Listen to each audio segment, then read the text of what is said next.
Allahu Allahu Allahu Allah Allahu Allah. Kalau suara dia macam buntu kuku, boleh. Burung merbuk, boleh. Kalau macam angsa, Masya Allah. Tolonglah, tolong jangan bang. Masa dia suara tak ada, bila tak ada, dia nak azan juga. Jadi dia tak menarik. Daripada halwa telinga pun tak menarik lah. Kan macam mana nak menarik orang yang kafir. Jadi dia memerlukan, sebab kita lihat kajian dalam YouTube kan ni. Dari YouTube, orang-orang kafir ni bila dia dengar laungan azan yang menusuk hati, yang merdu ni, dia kata tenang. Itu juga bacaan ayat Quran. Dia tak tahu makna. Tapi dia kata ni apa Sampai satu kes tu, dia dengar, pergi satu tempat tu dengar orang baca Quran. Tadi dia sampai meleleh air mata. Orang kafir, orang tak Islam. Kerana apa? Merdunya dan ikhlasnya orang tu baca. Jadi kita pun kena cari orang yang baik suara dia untuk melakukan azan. Adakah menjadi satu kesalahan atau manfaatnya kalau suara dia memang Dia tak salah, cuma tak afdal. Boleh je siapa-siapa azan tak, tapi tidak afdal. Sebab tu Nabi SAW pilih Sayyidina Bilal bin Rabah. Dia suara dia nyaring, lantang dan suara dia merdu. Orang tahulah orang Afrika, kulit hitam tapi suara sedap.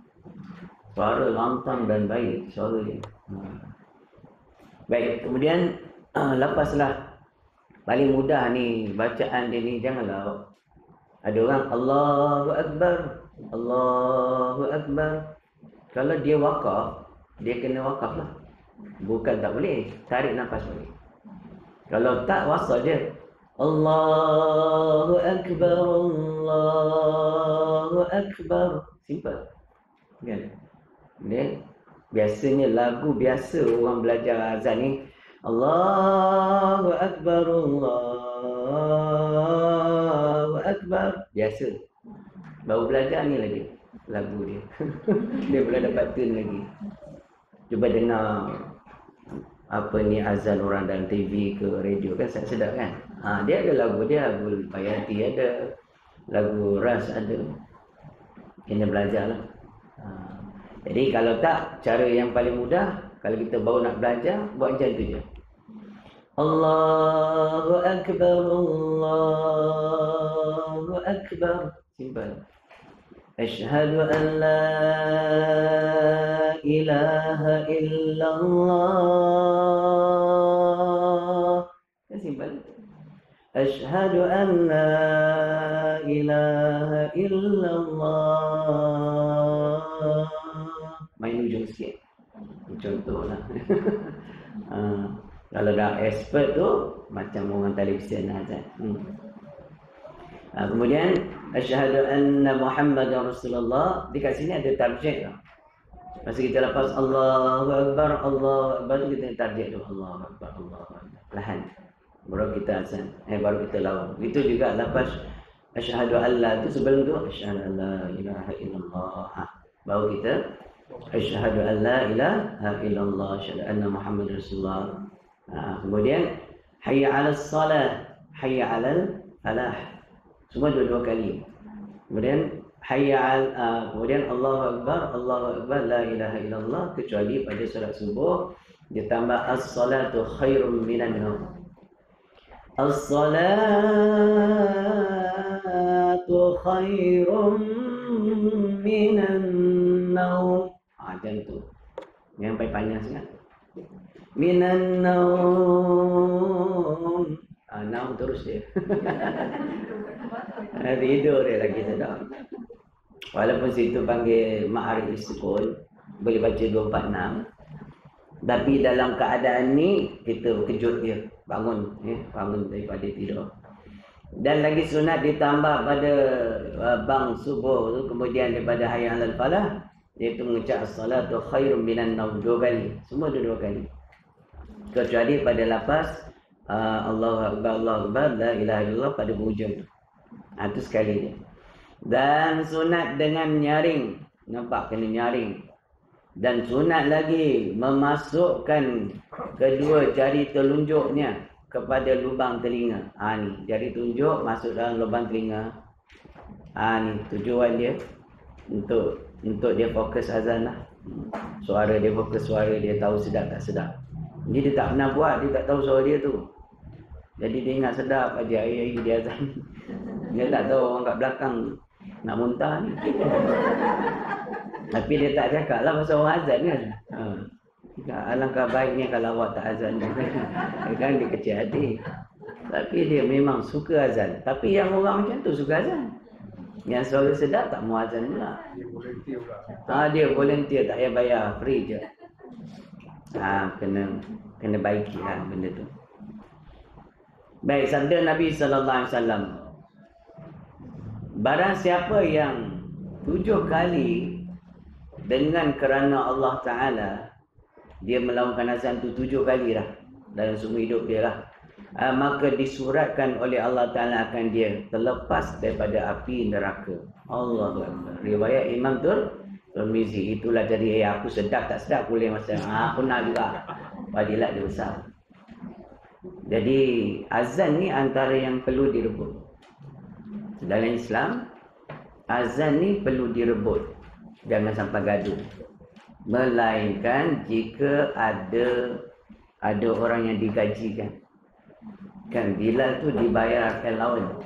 Jadi orang tak boleh ambil jawatan dia. Tapi minta boleh. Boleh tak saya azan? Masuk boleh. Tapi kalau dia tu surau tak ada kan.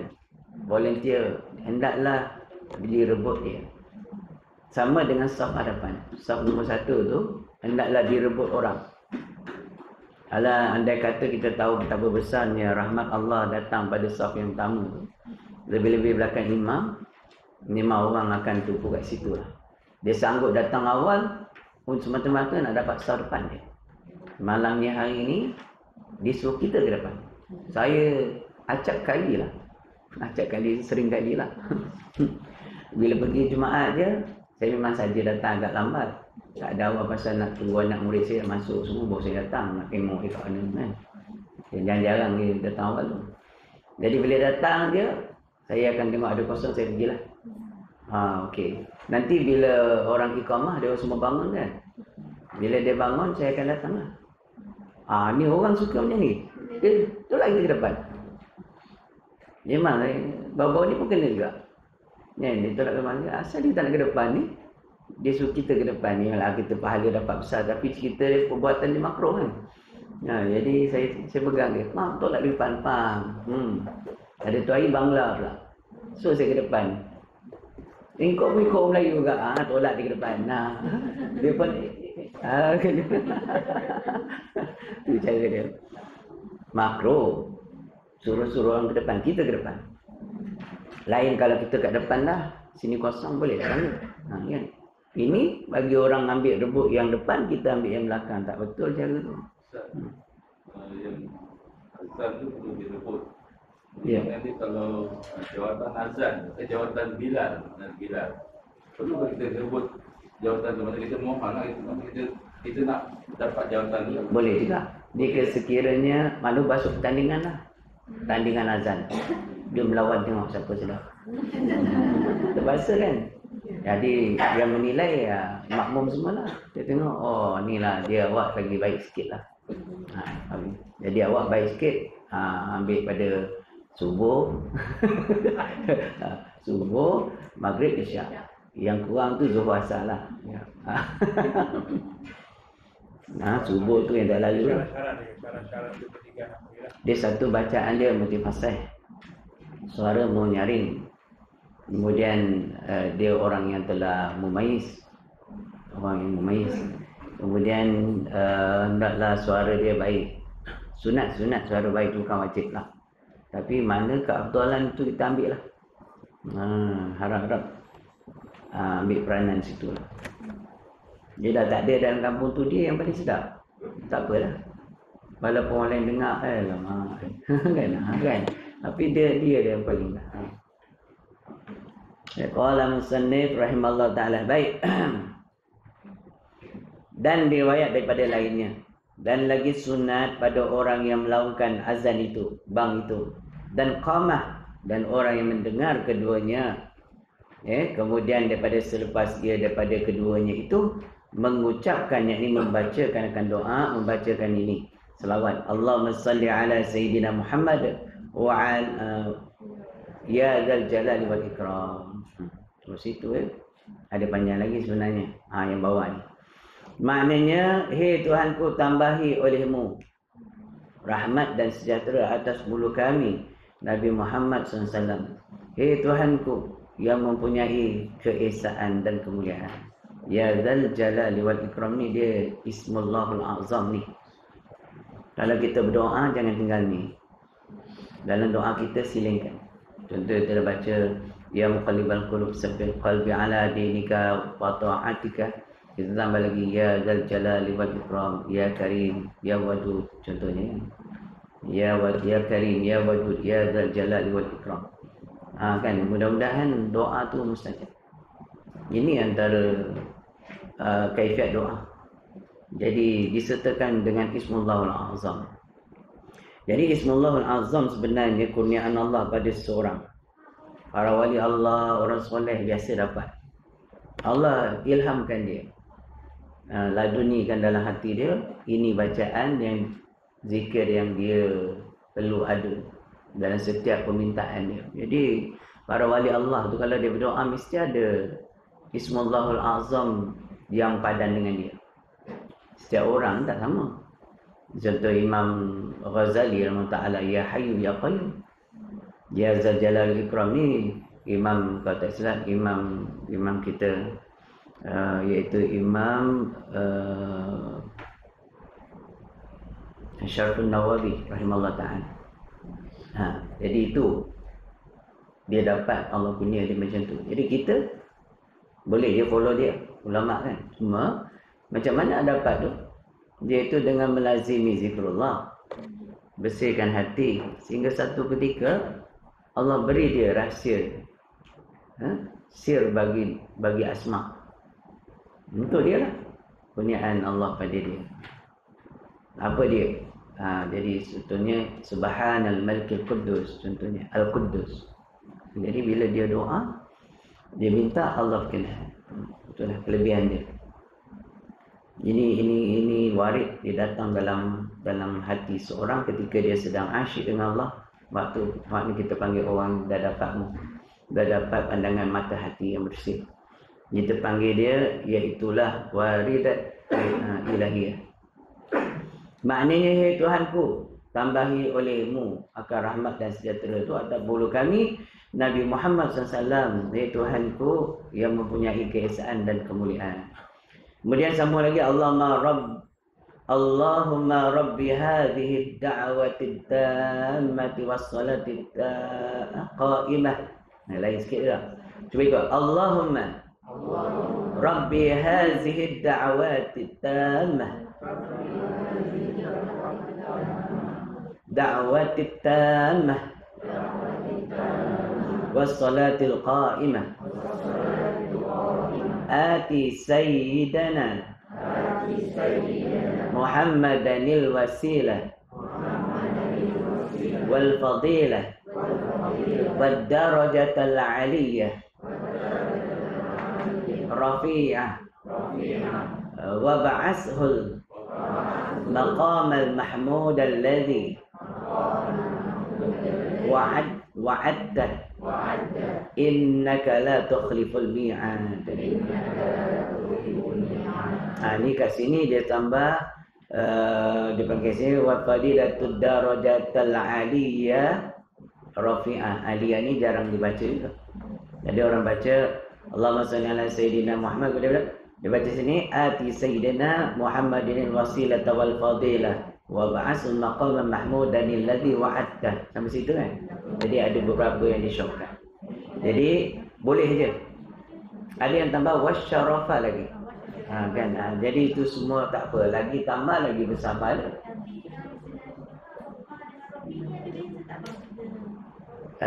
Rabba dengan Rabbi ada beza daripada sudut nahwu. Erti sama. Dekat sini dia kata apa? Dia kata Rabbi, Allahumma Rabbi. Boleh sebab sebab kat sini dia duduk pada rumah majrur. Kan tak apa, tak ada masalah. Kalau kita taruh Rabbaha pun boleh, tak ada masalah. Maknanya sama.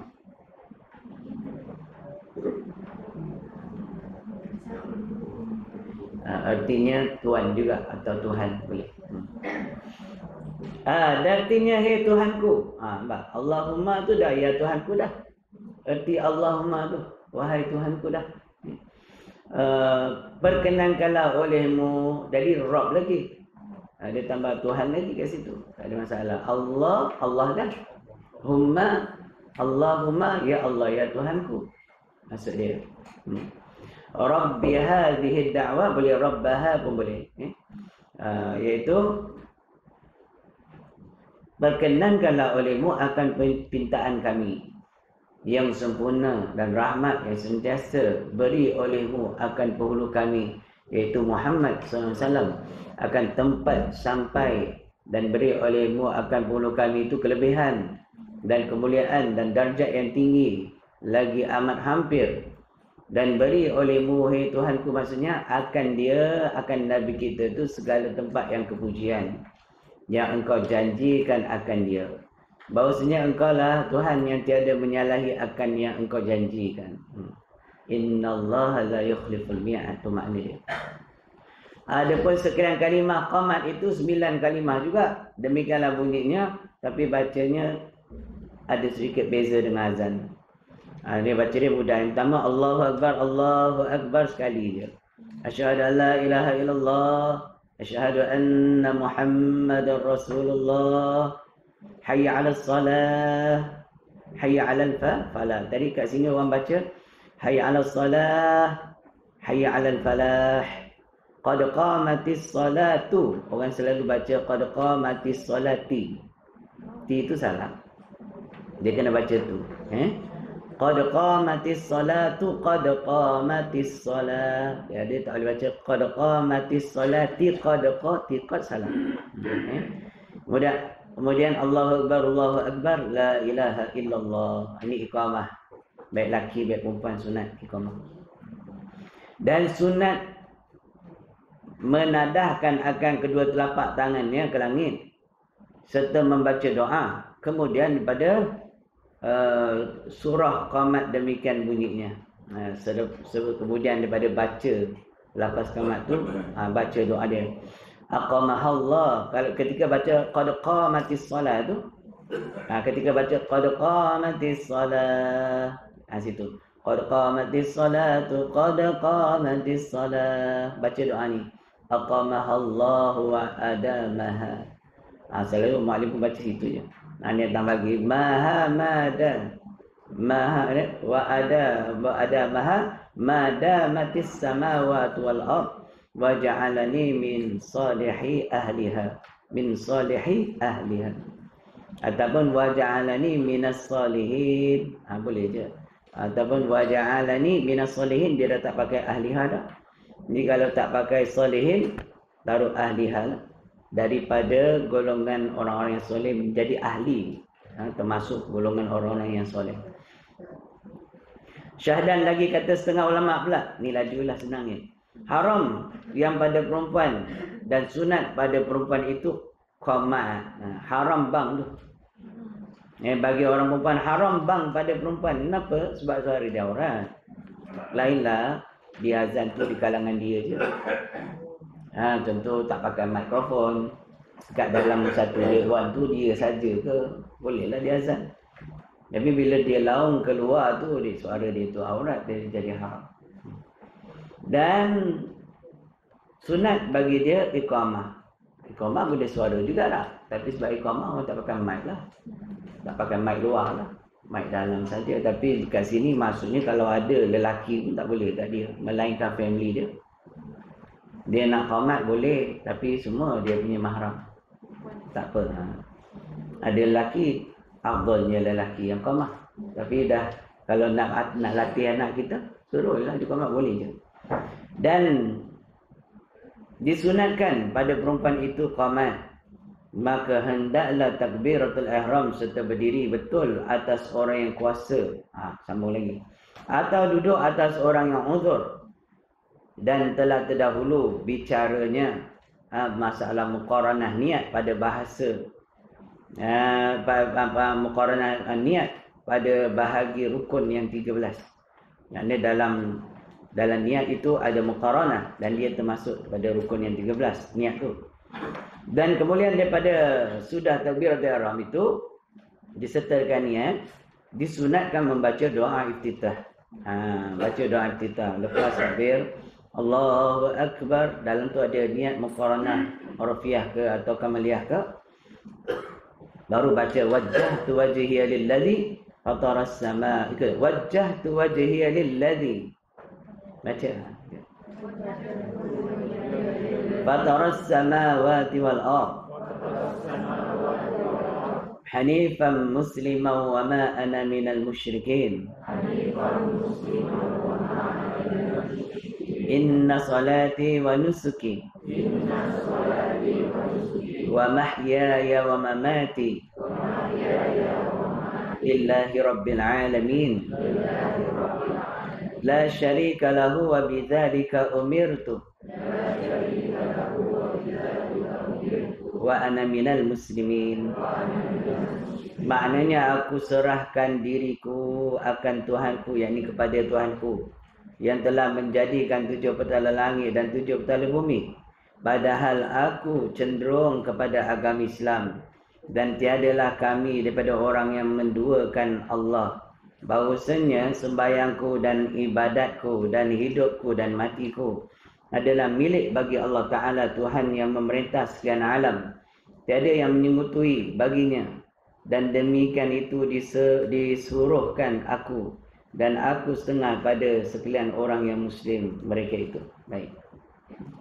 Ini ikrar ni. Jadi takbir tu, kata Syekh Daud bin Abdullah Fatani yang telah ada, Syekh Daud kata takbir tu ialah surrender, ialah taslim, tasliman. Tasliman tu makna serah diri kita pada Allah. Sebab tu sebelum solat ni dia kena berdiri dulu dekat tempat nak solat tu, atas jadah ke apa, fokus dulu pada hati. Iaitu dipanggil tawajuh. Tawajuh tu menghadapkan hati kepada Allah dulu. Dipanggil tawajuh daripada kalimah wajuh pun. Engkau tawajuh makna engkau berhadapan, rasakan dalam hati ni yang kita sedang berhadapan dengan Allah, atau dengan kata lain, aku sedang menghadap Allah. Kalau berhadapan tak sedap, sebab Allah bukan di depan kita. Dia kata aku menghadapkan hati aku ni pada Allah dengan maksud merasai dulu yang Allah sedang perhati kita. Itu tahap kita, martabat ihsan kita tu Nabi sebut yang kedua. Sebab kata orang awam ni cuba dapat, tapi kalau dah dapat tak jadi awam dah, dia jadi khawas. Jadi orang awam dia takkan dapat. Dia tawajuh hati martabat ihsan tu dia tak ada. Dia solat, dia cuma nak ingat makna, lepas tu dia lupa.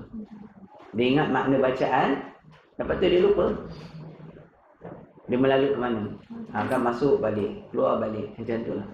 Ni orang yang dah dapat syuhud ni, atau orang yang dah dapat martabat ihsan dalam solat dia, dalam hidup dia, dia dapat merasai seolah-olah Allah sedang perhati dia.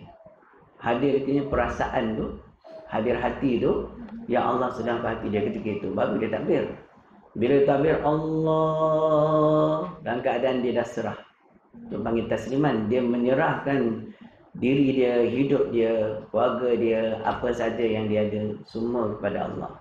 Makna lepas dia akbar, dia tak ingat dah nasi lemak, tak ingat tadi masak apa, tak ingat baju dah angkat belum, nak hujan. Alamak, hujan pula. Dalam hati tu dengan solat. Jadi dia tak ingat. Masa dia dah surrender tu, dia lupa yang lain. Kalau ulama, orang khawasul khawat, dia sampai panak tu, dia panggil panak bilah tiga tu. Dia takbir tu dah lupa dah. Macam Sayyidina Ali, kamallah jahat sahabat-sahabat Nabi ni lah. Sayyidina Ali Takbir je boleh cabut dia punya anak panah yang melekat dekat betis dia. Time belum solat nak cabut sakit. Dalam solat sahabat cabut dia tak rasa. Lepas bagi salam tanya, dah habis dah settle.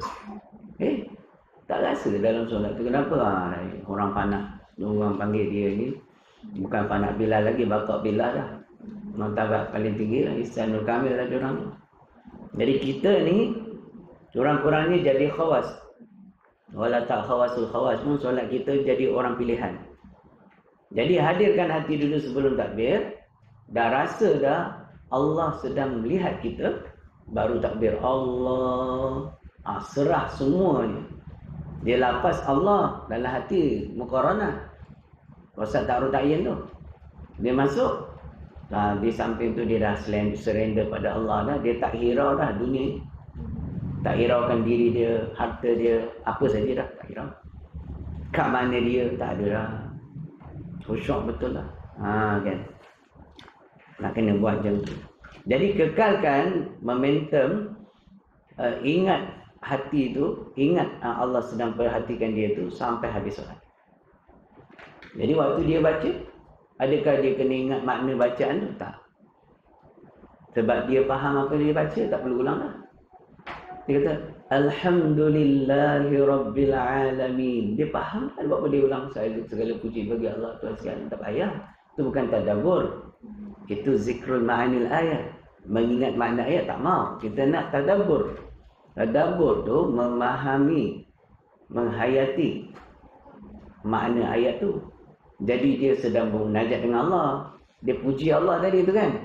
Dia tahu pengertian puji tu. Alhamdulillah. Apa makna dia? Segala puji. Bukan tu je. Kenapa namanya segala puji? Dia faham kat sana. Puji qadim pada qadim. Puji qadim pada hadis. Puji hadis, sabah hadis. Hadis pada qadim. Semua hakikat tu Allah. Jadi yang berhak dipuji, yang layak dipuji hanya Allah. Dia sebut Alhamdulillah dalam keadaan mengerti pengertian ayat tu sendiri. Jadi dia tak perlu ulang dalam hati dia sebab dia sebut tu benar-benar sebut. Contohlah satu orang dia nak ucapkan aku cinta padamu pada orang yang dia cintai, dia kena dengan hati tu. Kan? Dengan hati. Aku cinta. Cakap tu kan. Mendalam. Ke dia ulang balik dalam hati dia? Tak ada. Dia cakap tu lepas faham. Kalau bahasa Inggeris lah. Tak boleh ulang. I love you. Takkan ulang. I love you. Aku cinta padamu. Mana ada. Kan? Cubalah. Kan? Kan senang. Tapi hati bersih baru dapat. Hati ada zulumat, memang payah nak dapat. Kejap kan dia ingat benda lain. Ingat itu, ingat ini. Allah berlaki aku nak balik aku. Kejap lagi aku dah terlambat ni. Masalah tak ingat lagi. Habis lah. Aku belum masak lagi. Habis. Dalam musannif rahmatullah dah lagi aku baran. Lambat sikit masak nak kahwin baru. Saya bagi tahu tak apalah nanti saya cek orang gaji lah. Dia cakap ada makna tu dekat orang gaji tu. Baru lambat masak sikit, dia nyai pun lambat dah habis. Bukan paling boleh. Alam musannif rahmatullah. Terus lagi. Dan ada pun syarat berdiri itu yang tersebut dalam kitab fiqh iaitu 3 perkara. Syarat sah berdiri itu. Pertama, hendaklah betul kedudukan tulang belakang. Itu paling mustahab. Jangan dibongkokkan. Tulang belakang bongkok, makna bongkok batal. Tak dinamakan berdiri. Itu syarat sah dia. Kecuali orang yang uzur memang bongkok 3, sakit pinggang, sakit belakang, tak apa. Yang keduanya, tetap seperti bumi. Maksud dia tu berdiri tegak, jangan goyang. Dia ada orang di kiri kanan digoyang. Agak dia nak push up. 3 kali setak tu batal lah. 1, 2, 3 batal. Depan mana? Depan. Jangan. Di antara tanda orang-orang munafik, dia berdiri tak boleh stay. Ketika berdiri menghadap Allah, dia tak boleh stay. Dia akan goyang. Terkeluar daripada makna munafik ni orang yang sakit, tak boleh buat apa. Orang pakai sen, nak macam mana? Memang dia goyang. Jadi ciri-ciri kemunafikan tu dia tak tetap dalam ibadat dia, dengan solat dia. Dan Allah juga sebut orang yang munafik ni kalau solat, wa idza qamu ila shalah qamu kusala.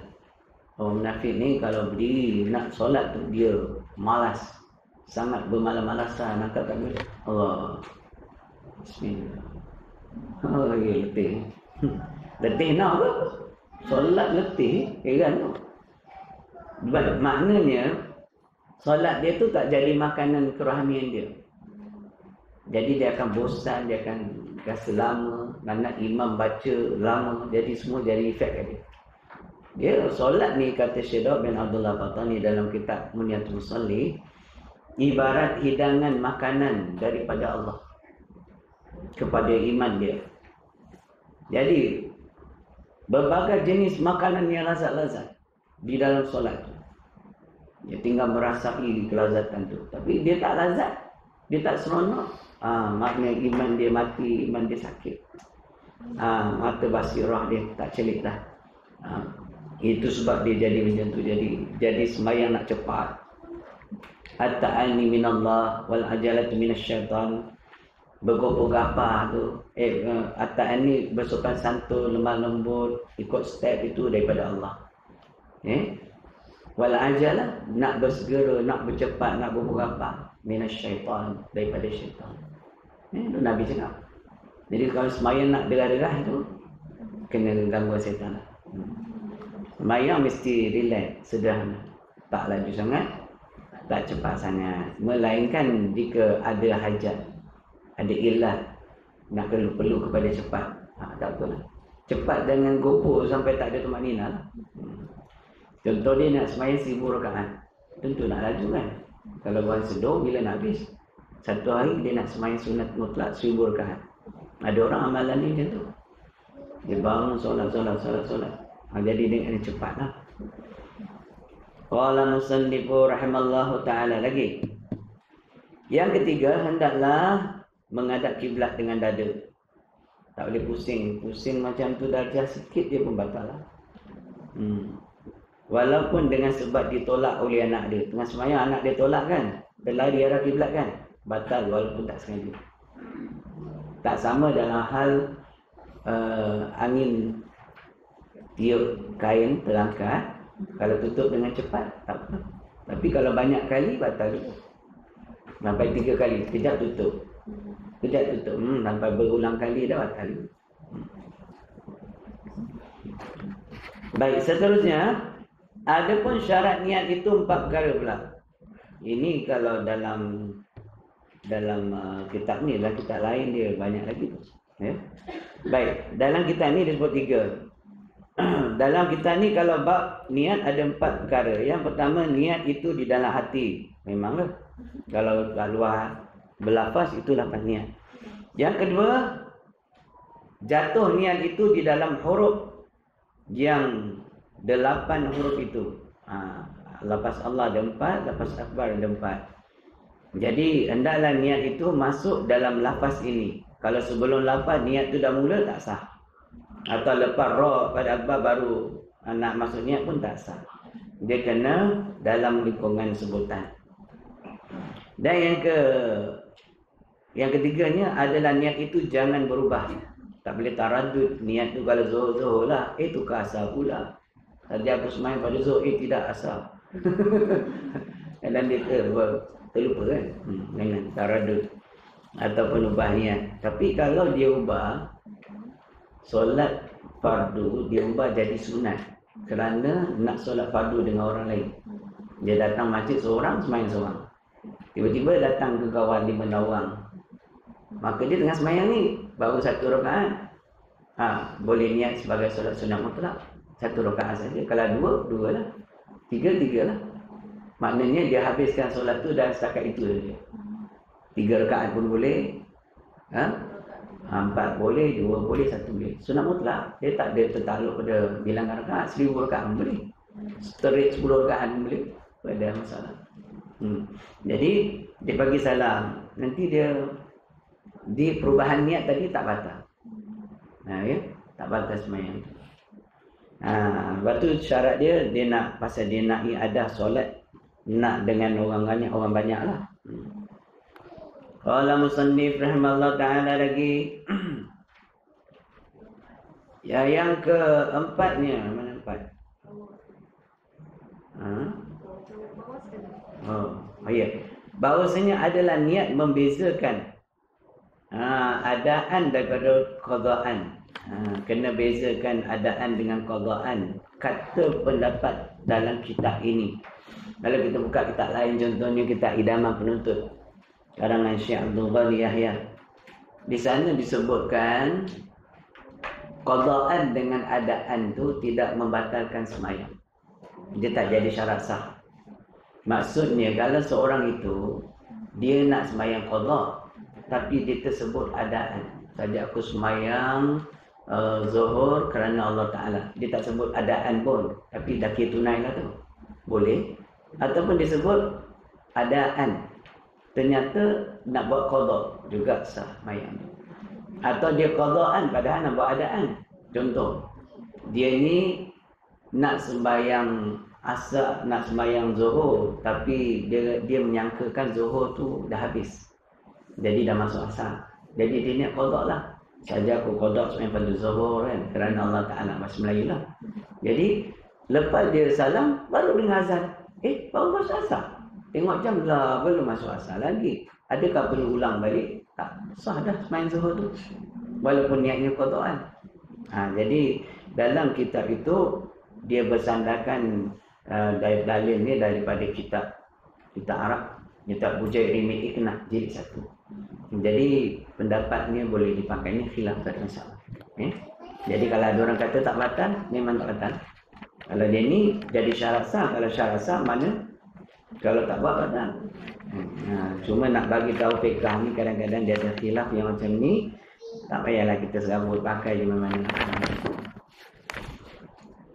Baik, seterusnya dia ambil dan kita lain.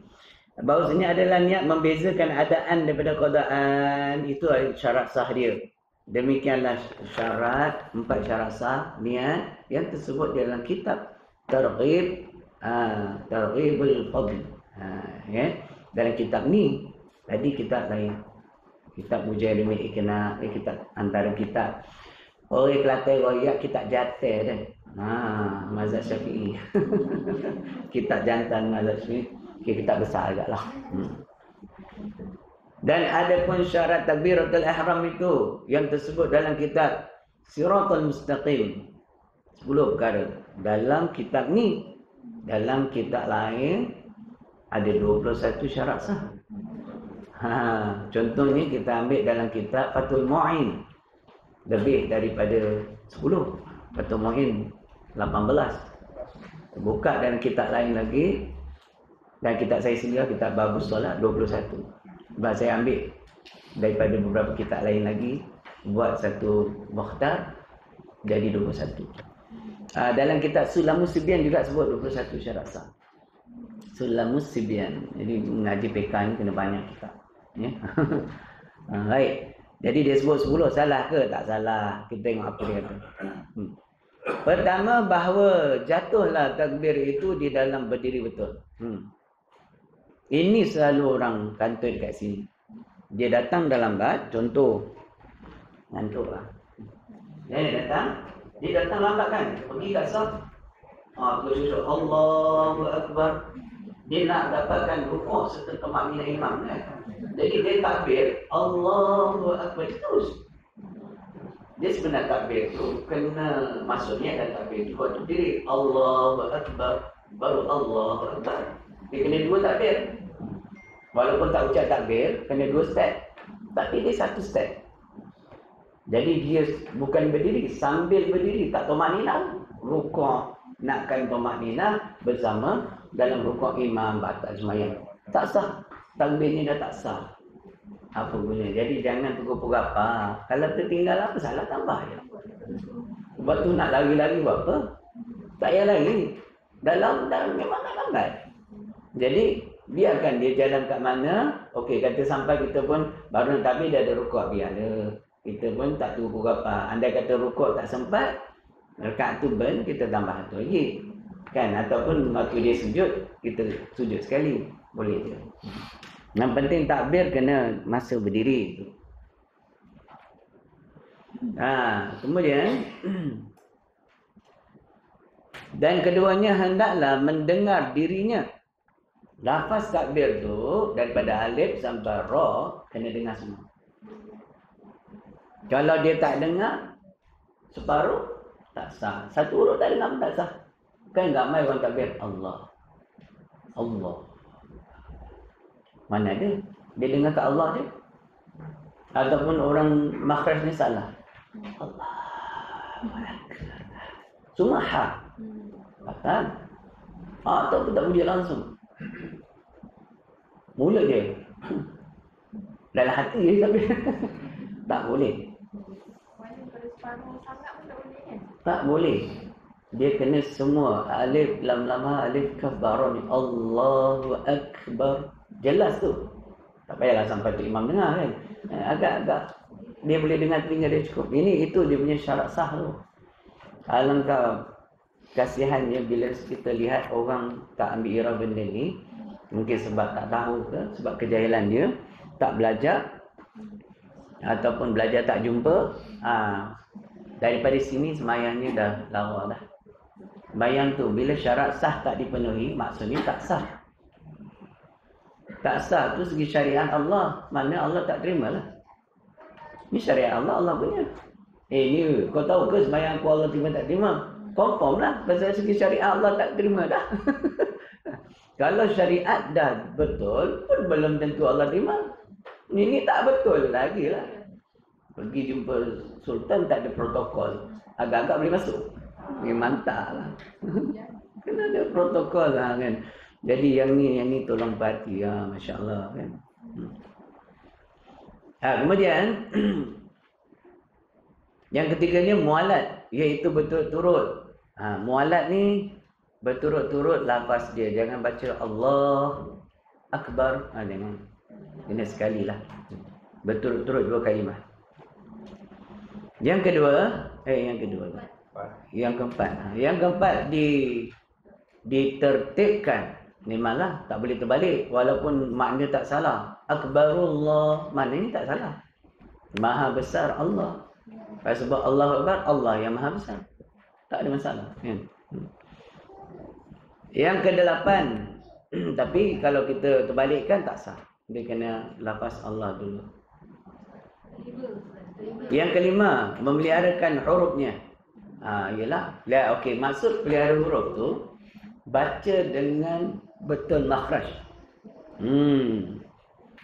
Betul. Sebab tu dia ni jadi 10 je. Kalau dalam kitab Sulam Musibian dia pecah.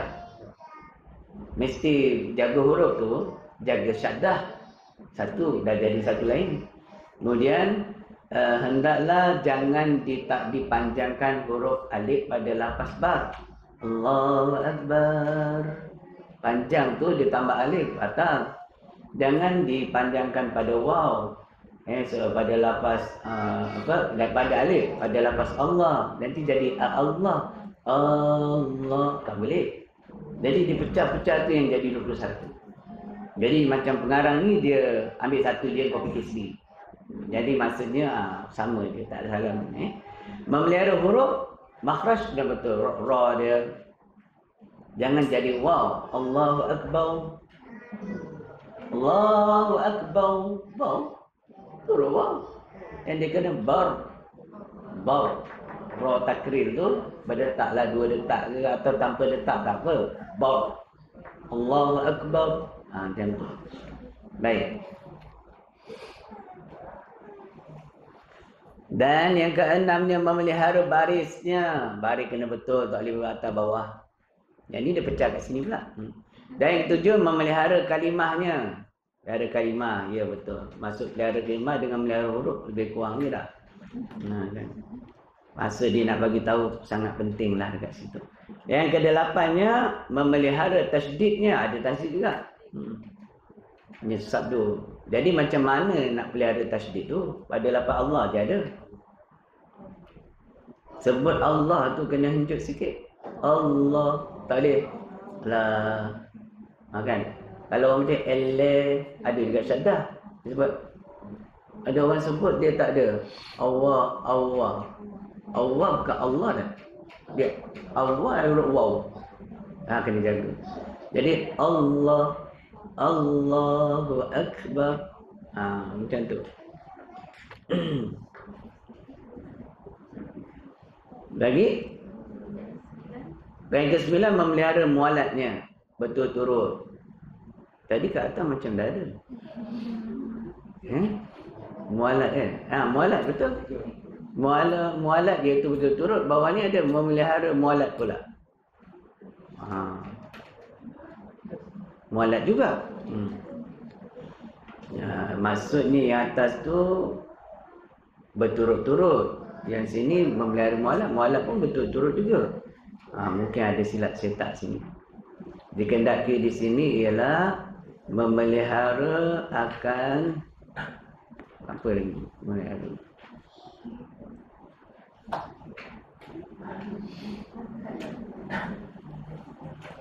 Yalah.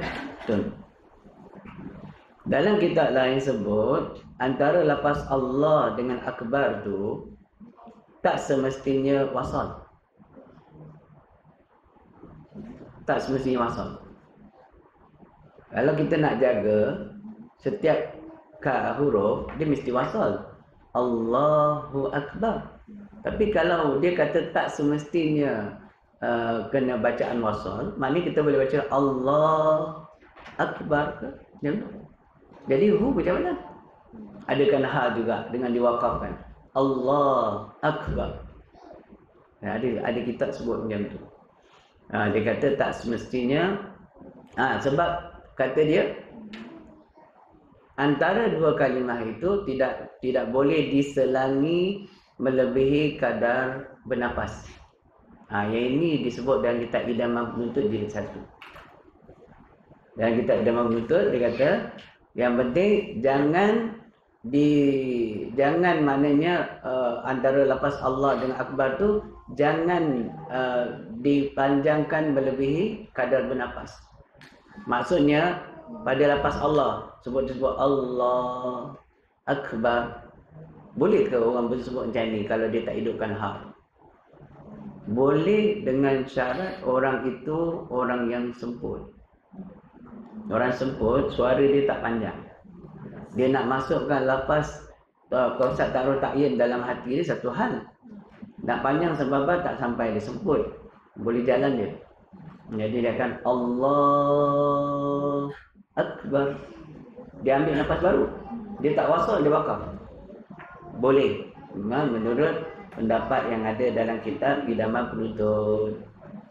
Kat mana dalil dia ambil tu? Kitab Arab juga. Kitab Bujairimi Iqna' juga dia ambil. Jadi kalau ada orang kata boleh, memang ada pendapat kata boleh. Tapi bagi maklim sebaiknya wasal dia. Allahu Akbar. Simple. Cuma kalau ada orang buat Allah Akbar, maksud dia tak tinggal tu. Huruf ha tu dapat tapi dia wakaf. Allah Akbar. Dua nafas. Dua nafas. Dia tak syarat satu nafas. Macam nak akad nikah.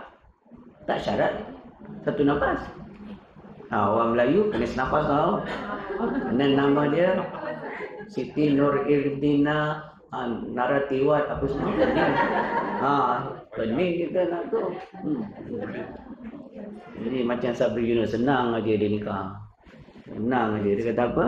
Aku terima dengan seperti yang tersebut.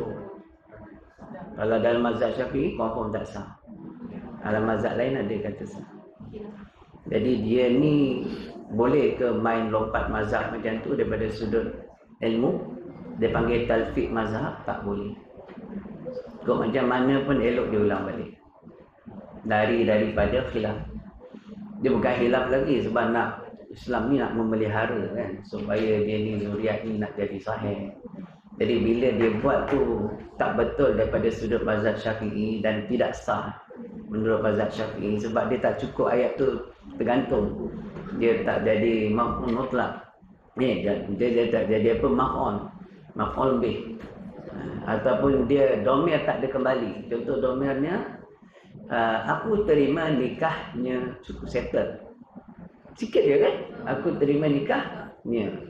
Dia susah nak kahwin lain pun payah. Jadi, tu mazhab Syafi'i. Kalau mazhab lain tu, aku terima tu dah kira kabul. Tapi kita tak boleh tasfik mazhab. Kita kena belajar mazhab itu dan ambil segala hukum syarat sah nikah, wali apa semua dalam mazhab itu, baru boleh. Tak boleh main, asal ni ada kita pakai je. Tak boleh. Itu panggil fahaman kaum muda. Fahaman kaum muda yang dibawa oleh Dr. Mazhar tu. Sebab tu orang cakap dia wahabi. Aku bukan wahabi dah. Dia lebih teruk pada wahabi lagi, kaum muda. Kaum muda dia tak bermazhab, dia talfik. Dia tak pakai mazhab. Mana yang ngam dengan dia pakai. Tak boleh. Jadi Islam tu jadi tunggal langgang. Tapi dia tu mufti cakap gaya kacau. Mufti lainnya tak ada keluar statement. Syekh Nuruddin Al-Marbu Al-Banjari ada keluar statement. Ustaz Zaidul ada keluar statement. Bagus. Ada orang alim juga bagi pendapat kan supaya lari daripada khilaf. Akal balik semula lebih baik. Nak kahwin pun tak ada gopo kapah tak. Qala musannif rahimahullah baik. Ni mana pergi ke bab kahwin lah. Lari jauh. Ni kena dikena mualat ya.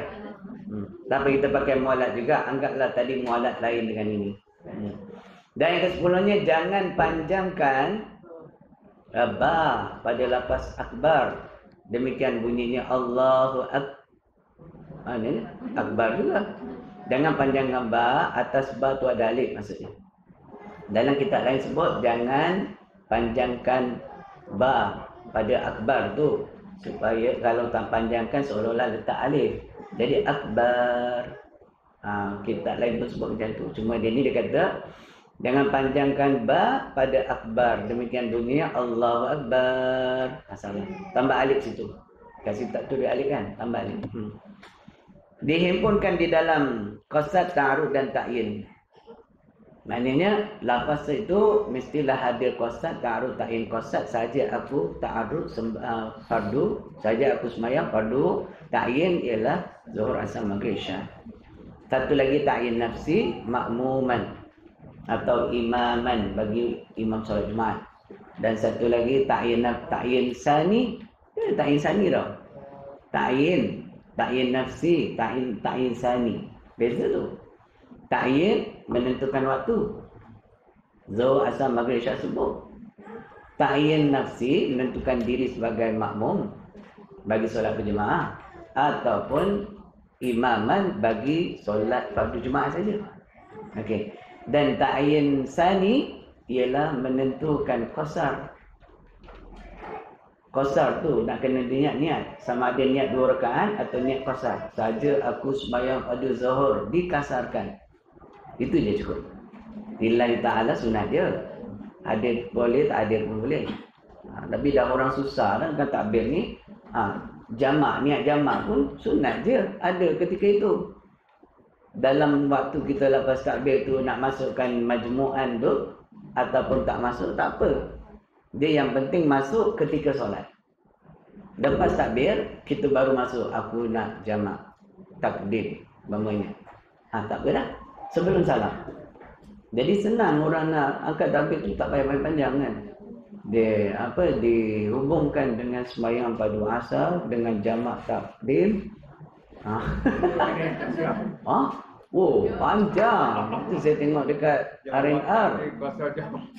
Allah. Dia tak jadi. Susah dia tak tahu mana nak masuk kan. Benda simple kan. Yang sembahyang pada asar dah tak payah niat jamak dah. Dia nak pada waktu yang pertama je. Sembahyang asar niat biasa je, kasar je. Senang kan? Lagi satu problemnya, ada orang buat jamak takhir. Dia tak raih tuan punya waktu. Dia buat yang awal. Contohnya maghrib isya, dia buat jamak takhir. Jadi waktu pertama dia buat maghrib dulu. Padahal itu tidak afdal. Yang afdal sebut dalam kitab ialah tuan meraih tuan punya waktu. Kalau isyak dulu baru maghrib. Ini tak ada, dia buat maghrib juga. Jadi saya pernah ikut satu orang ni. Nak semayang, kita pun confident kan. Kalau kita buat jamaah takhir. Okey, maghrib tadi tak ada. Sama musafir sampai kat masjid. Pasal dia orang tua bagi dia dulu, kita muda belakang. Bagi orang tua depan. Dia pun takhir. Kita pun confirm lah buat 2 rakaat. Pasal dah confirm lah dia buat jamak takhir, isyak dulu dan kasar. Saya pun habis. Lepas dia ayat akhir dia bangun. Dia bangun pula. Saya niat mufarakah. Dan dia niat mufarakah, saya bagi salam. Baik. Yang kawan pun buat macam tu lah, katil pandang. Satu. Dia pun pening. Kan? Yang depan tu kawan jalan ustaz juga. Tok guru juga yang buat kerja. Dia buat tu tak salah. Tapi dia tak ikut yang kebiasaan orang buat kan. Okey tak apa. Okey hantar buat 2. Hantar mufarakah. Okey cantik. Kan dia bangun, anak juga yang komat. Lepas tu bangun dia buat maghrib lah. Kita dia buat maghrib, kita buat isyak, tak apa. Dia lepas dia buat salam yang ketiga, saya bangun sahabat satu rekat lagi. Saya buat tamam. Silap, saya buat maghrib, dia buat isyak, dia buat 2. Jadi 2, 3 ikut 2 tak apa. Walaupun beza jenis solat. Lepas dia salam, saya naik satu lagi. Itu lagi, dia pun tak kata apa, dia kata, alamak, agaknya. Dia tersilap benda dulu. Walaupun gitu, boleh. Berbeza macam imam dia isyak, kita dah berhenti niat maghrib, boleh ke? Boleh. Dia buat sunat, kita buat padu boleh. Dia padu zuhur, kita padu isyak pun boleh. Tak kisah, bertingkah waktu tu, tak apa. Qala musannif rahimahullah, yang penting yang 2 tak boleh ikut 4. 2 tak boleh ikut 3. Tapi sebaliknya boleh.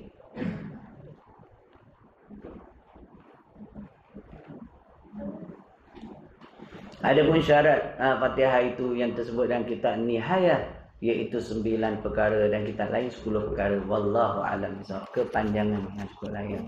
Ada kat mana?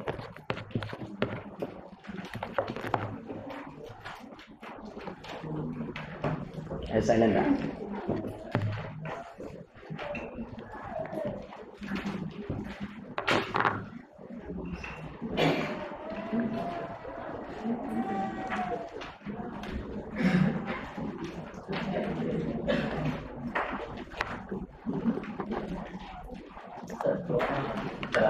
Ya.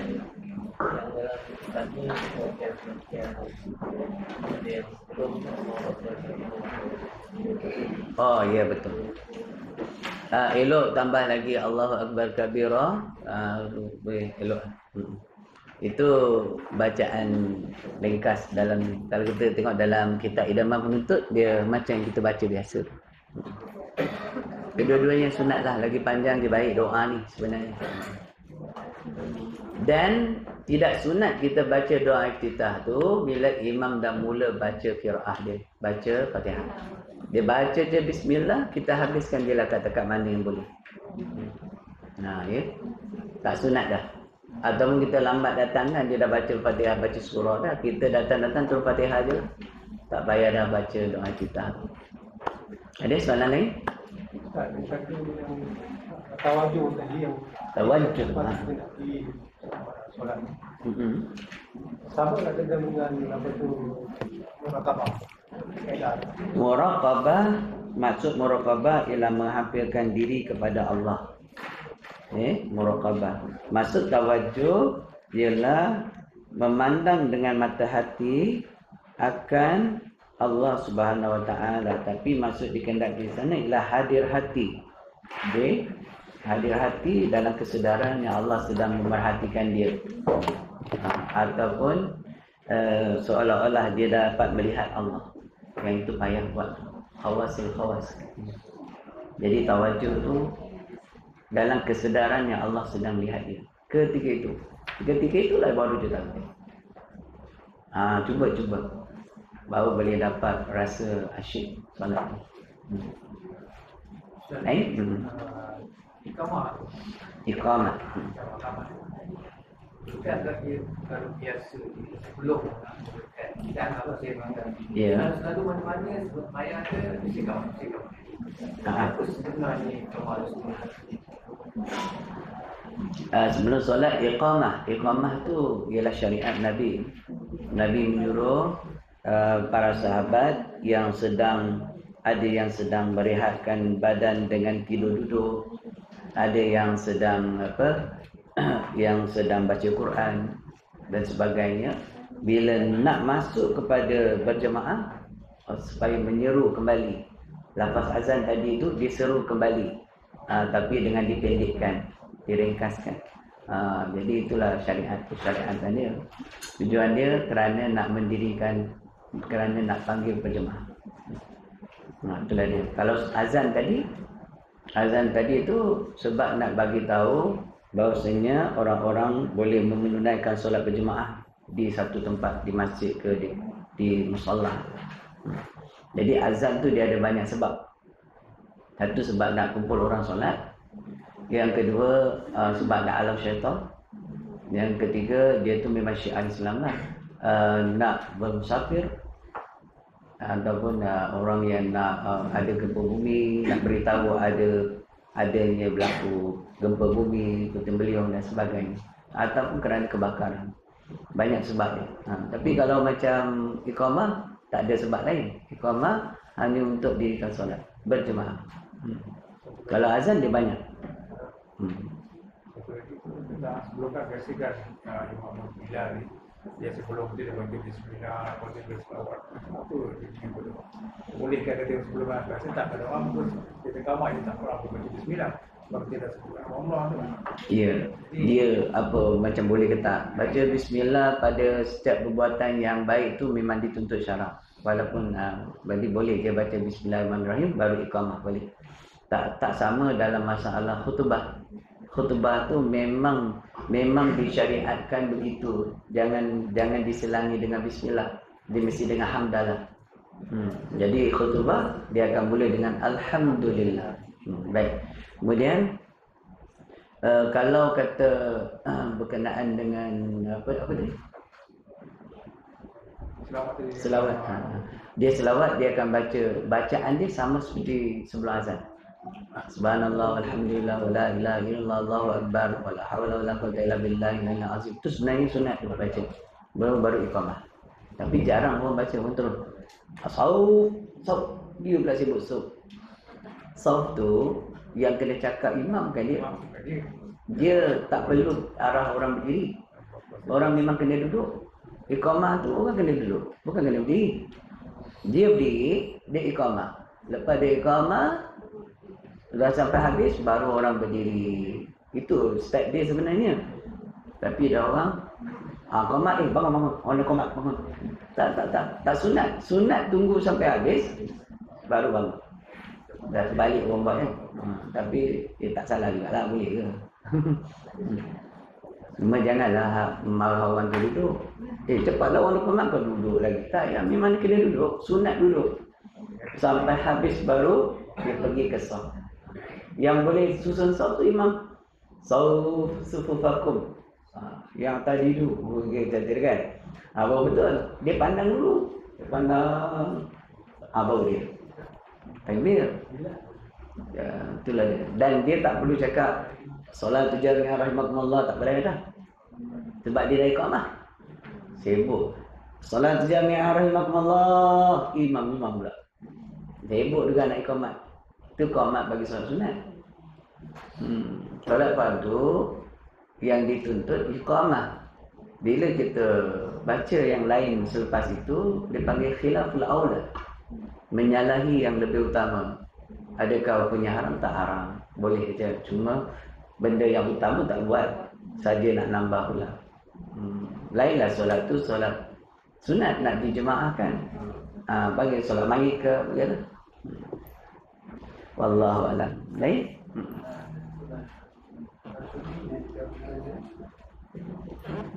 Bagi yang memang susah nak hadirkan yang boleh niat sebelum kafar. Boleh dengar dan mendengar rumah sesuatu itu membolehkan kita berlaku supaya Bagus soalannya. Dia dengar dalam mazhab Syafi'i kata boleh tak niat dulu baru takbir kerana susah nak masukkan takbir. Jawapannya tak boleh. Tak ada dalam mazhab Syafi'i yang demikian itu. Ya, sebab mazhab Syafi'i yang paling kurang masukkan niat itu senang, 3 je. Qasad, ta'aruf, ta'yin. Sahaja aku sembahyang ataupun aku sembahyang fardu zuhur, takkan tak boleh. Mesti dalam keadaan dia ketika lafaz takbir, kecuali orang yang baru belajar. Seperti mana tu? Dia mu'alaf, baru masuk Islam, tak tahu macam mana nak buat. So hari dia tak tahu tu dimaafkan, dia boleh lafaz niat dulu. Lafaz niat dulu, baru dia takbir. Tapi dalam masa tu dia tak boleh taksir daripada belajar. Kena ingat syarat sah niat tu ketika takbir. So kalau tak buat syarat sah dia tak sah takbir. Tak sah niat tu. Wallahu a'lam. ada kawan di sana kalau dalam bilik Oh, dalam bilik air boleh tak selawat dalam hati? Bukan dalam bilik air, dalam jamban boleh. Dalam bilik air, dalam jamban, dalam apa tempat sekalipun tak ada terhad untuk selawat atas Nabi dan zikir pada Allah lah. Dan janji mulutnya jangan berbunyi lah. Dalam hati saja. Tak apa. Boleh. Ya. Starbucks, McDonald's, apa macam-macam kan. So kita nak menunjukkan yang kita tak sokong Israel, Yahudi, laknatullah yang jahat ni dah. Jadi boleh tak kita ambil kempen boykot dan sebagainya? Bukan tak boleh, tapi kena pandangan yang meluas lah. So kalau betul-betul nak boykot betul-betul. So iPhone tu tolong bagi saya. Kata nak boykot, saya jual, saya boleh dapat duit buat boykot betul-betul Ni iPhone ada tercacak sini KFC jangan makan, McDonald's jangan makan. Aku punya hawa ni. Lagi satu yang bawa McD dengan KFC tu siapa? Founder dia yang bawa franchise. Orang Islam pun kata Muslim kan datuk apa nama dia, boykot dia. Padahal dia bayar zakat tak? Bayar. Tak lah, nanti share dia kena ada sana. iPhone tu punya share lagi besar lah. Komputer, sistem komputer, dalaman komputer made in mana? Yahudi. Tolong jangan pakai komputer bagi saya juga. Banyak benda tak ada lah. Tapi sekurang-kurangnya ada juga lah tindakan yang maknanya kita membantah tu. Cuma kena fikir panjang lagi. Tengok Frank, siapa dia punya chairman yang dekat Malaysia ni, KFC, McDonald's ni, dia orang bayar zakat tak? So kita tak beli, rakyat tak beli, dia kerugian 1 juta, katakan 10 juta. Kalau 5% pada 10 juta tu zakat berapa? Banyak tak? Bagi kat siapa? Dekat kerajaan Malaysia. Bagi kat siapa? Rakyat Malaysia. Pandang kena jauh. So kalau betul nak boykot, saya suka. Boykot semua rokok. Boykot buat rokok ni. Kita boykot. Tak kena tau. Cakap, tolong maknanya Islam ni dia tak boleh melampau lah. Dia kena pandai. Kita manfaatkan keadaan. Tak dapat buat semua, buat sikit lah. Wallahualam.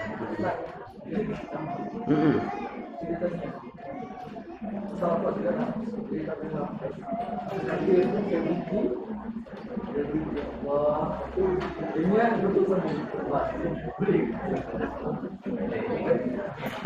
okey faham. Lafaz takbir ada 2, Allahu Akbar.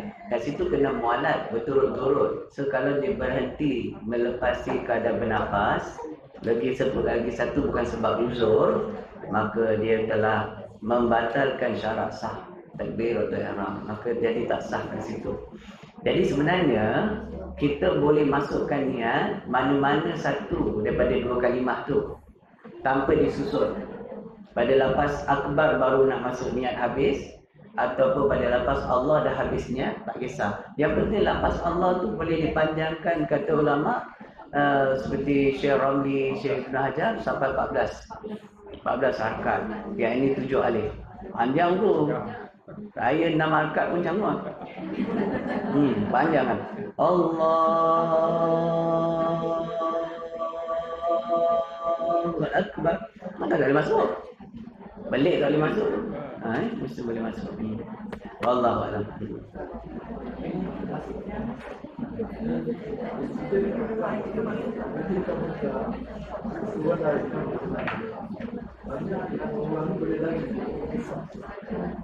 Orang berlari. Hukum berlari-lari turun berapa itu makruh. Dia pergi masuk soft makruh. Dan keadaan solat yang begitu tu makruh. Makruh tu maknanya apa? Maknanya kurang pahala ataupun zero pahala dia. Paling azabillah. Tapi andai kata benda makruh tu dibuat secara berterusan, kali begitu perangai dia, jadi haram pula. Benda makruh bila buat berterusan jadi haram. Perokok pegang hukum makruh haram juga akhirnya. Jadi tolong pegang harus. Isap rokok harus hukum dia. Okey. Isaplah sampai bila pun. Jangan pegang makruh, dia akan jadi haram. Kalau pegang haram lagi tak boleh lah. Tak boleh isap lah, dia lah tak boleh, orang yang boleh. Allah.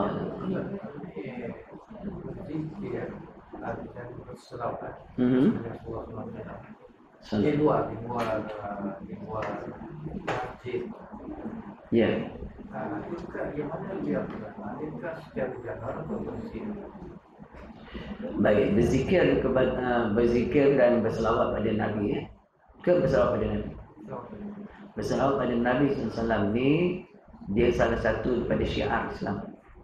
Jadi orang Islam yang bangga dengan Nabi, cintakan Nabi, dia lebih suka menjahalkan suara. Seperti yang berlaku terhadap golongan Al-Ansar. Bila Nabi datang dengan Muhajirin, dia baca selawat pada Nabi dengan Tala al-Badru, dengan kompang dan sebagainya. Kerana apa?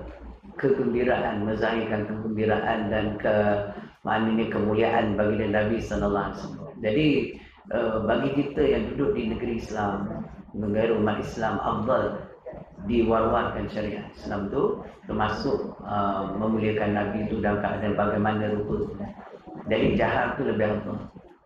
Jangan sampai mengganggu dia. Dia ganggu sensitiviti rakyat yang bukan Islam. Tak ada istilah itu. Dia orang kena ikut kita, kan kita ikut dia. Dia orang pun main loceng, tak kita. Sama kan? Dia orang kata loceng bagi dekat sana, kat Wales sana. Dengan jam dengan apa semua, kita tak marah. Takkan dia orang nak marah. Wallahualam. Baik? Ada soalan lain? Terima kasih pada yang menyumbang pembinaan pondok dalam Rakin hari itu. Dalam proses, sekarang tengah proses, dan dia antara rumah yang paling cantik di situ lah. Pasal saya banner dia ada bentuk lain sikit. Menarik. So ada lagi bahagian untuk buat pondok ni, tapi bukan buat macam tu lah. Pondok lama kayu tu saya nak kemas kini balik. Sebab dia dah makan nanai kan, kayu dia. Saya akan turunkan dia. Saya akan ikat batu separuh, batu papan tu kena balik lah, orang punya wakaf. Yang dah reput buang. Jadi sekarang ni saya dah dapat 5 biji. Dah ada 5 biji orang sumbang. Dia ada lagi 10. Sampai nak sebiji tu ada yang 3,000, ada yang 5,000. Macam tu lah. Yang 7,000 dah ada orang dia. Jadi kalau minat boleh datang pondok, tengok pondok ni lah saya nak. Okay. Tengah buat sikit-sikit lah. Siap satu, saya buat satu step. Wallahu a'lam. اللهم نور قلوبنا بالهداية كما نورت على شمسك أبدا برحمتك يا رب الراحمين والحمد لله رب العالمين تقبل الله منكم. الله